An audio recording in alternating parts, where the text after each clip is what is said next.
میری امی 5 وقت کی نمازی ہیں، لیکن نماز پڑھتے پڑھتے ان کو نیند آ جاتی ہے، اس کو پڑھتی رہیں، کوئی بات نہیں، یہ سکون کی علامت ہے، اللہ کی طرف سے رحمت نازل ہوتی ہے۔ اسی لیے کسی نے کسی بزرگ سے جا کے مسئلہ پوچھا کہ حضرت کیا بات ہے کہ اگر ہم ٹیلی ویژن پہ بیٹھے ہوں، ڈش پہ بیٹھے ہوں، کیبل پہ بیٹھے ہوں، ساری رات گزر جائے ہماری پلک نہیں جھپکتی، لیکن اگر ہم قرآن شریف پڑھنا شروع کر دیں فوراً نیند آ جاتی ہے، اس کی کیا وجہ ہے؟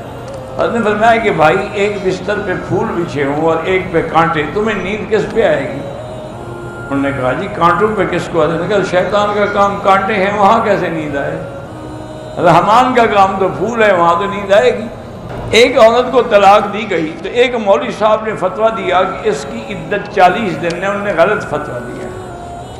اگر عورت کو حیض آ رہا ہے تو پھر 3 حیض سے پاک ہوگی، پھر جا کے عدت پوری ہوگی، اور اگر حیض نہیں آ رہا ہے تو پھر 3 مہینے عدت ہوگی۔ یہ 40 دن والی عدت مولوی صاحب نے کوئی خود نکالی ہوگی، یا وہ خود شادی کرنا چاہتا ہوگا بیچارہ، ہم نے کوئی اور آ کے نہ لے جائے، میں پہلے اپنا حق بنا لوں، میری در پوری ہوگی، چلو نکاح کر لو، چاہے زنا ہوتا رہے ساری زندگی۔ انا للہ و انا الیہ راجعون۔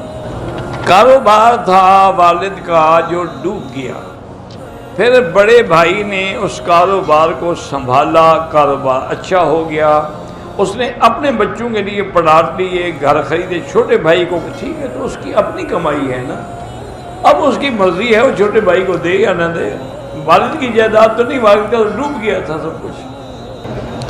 ایک عورت اس کی عمر 42 سال ہے، وہ شادی کرنا نہیں چاہتی، نوکری بھی کرنا نہیں چاہتی، لوگ اس کو کہتے ہیں کہ تمہیں قبر میں عذاب ہوگا، عبادت قبر کوئی اس وجہ سے قبر میں عذاب نہیں ہوگا، نہ کرے شادی، اس کی مرضی ہے۔ میرے گھر میں جو نامحرم رشتہ دار آتے ہیں میں ان سے پردہ کرتی ہوں، پھر بھی وہ میرے قریب آتے ہیں، ان کو گناہ ہوگا قریب آنے کا۔ ٹی وی پر جو خبریں چلتی ہیں ان کے پیچھے میوزک ہوتا ہے، بہرحال میوزک سنت ناجائز ہے۔ 2 سال جھگڑا رہا، میاں بیوی الگ الگ رہے، بیوی ماں باپ کے گھر بیٹھی رہی، طلاق نہیں ہوتی۔ کچھ لوگ مذاق میں کہیں گے اللہ تمہیں گھر بیٹھے کھلائے گا، ٹھیک ہے کوئی بات نہیں، کچھ تم بھی کام کرو نا، پھر اللہ برکت دیں گے نا۔ نماز چھوڑ کے حلال روزی کمانا بالکل حرام ہے، حلال روزی ہو ہی نہیں سکتی نماز چھوڑ کر۔ مسلمان عورت مرد نے کرسچین عورت سے شادی کی تو بہرحال اگر وہ صحیح معنی میں نصرانی یا ہے، عیسائی ہے، پھر تو ٹھیک ہے، ورنہ آج کل تو کرسچین جو ہے وہ عیسائی بھی نہیں ہو تو مشرک ہیں، کافر ہیں، ان سے نکاح نہیں ہوتا۔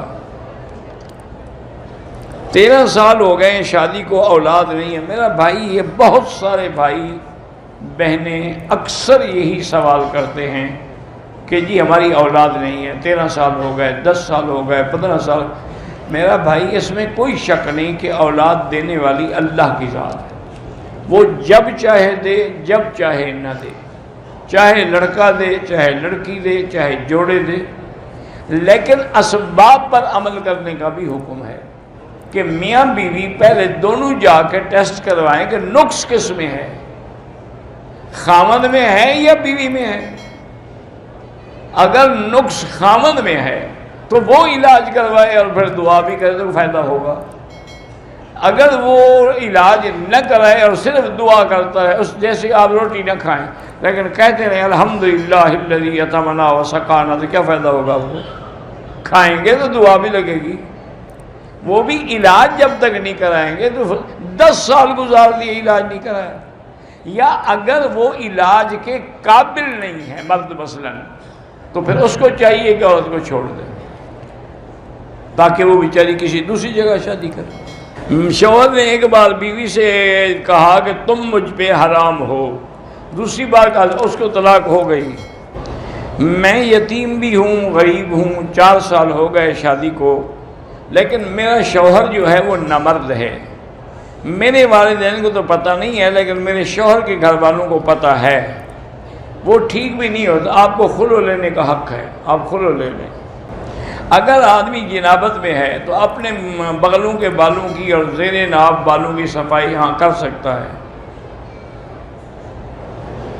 میں تہجد میں 2 رکعت پڑھتا ہوں، ٹھیک ہے 2 رکعت پڑھیں، 4 پڑھیں، سب جائز ہے۔ وتر 3 پڑھتے ہیں، وتر پڑھنا بھول گیا تو دوسرے دن اس کی قضا رات کو کر دیں۔ میں والدہ کو ایصال ثواب کے لیے خود قرآن پڑھتا ہوں، کوئی بدعت نہیں، آپ پڑھا کریں اور ثواب بخشا کریں۔ عمرہ ادا کرنے کے بعد بال کٹوانے کا دکان نہیں ملی، پھر ہم صبح بال کٹوائے، کوئی اگر احرام نہیں کھولا، کپڑے نہیں پہنے، بال صبح کو کٹوائے، کوئی حرج نہیں۔